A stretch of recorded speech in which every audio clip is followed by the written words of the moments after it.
وقال رسول الله صلى الله عليه وسلم من جار قبري وجبت له شفاعتي يوم القيامة বাইহাকি শরীফের হাদিস।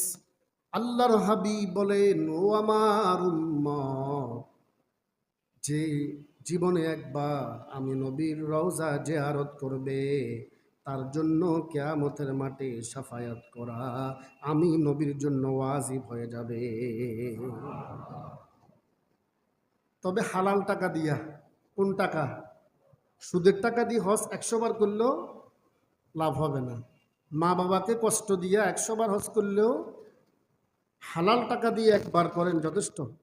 হালাল টাকা দিয়ে একবার করেন, কি বলেন না, যথেষ্ট। হারাম টাকা দিয়ে 100 বার হজ করেন, কোনো লাভ নাই। ওয়ান ইবনে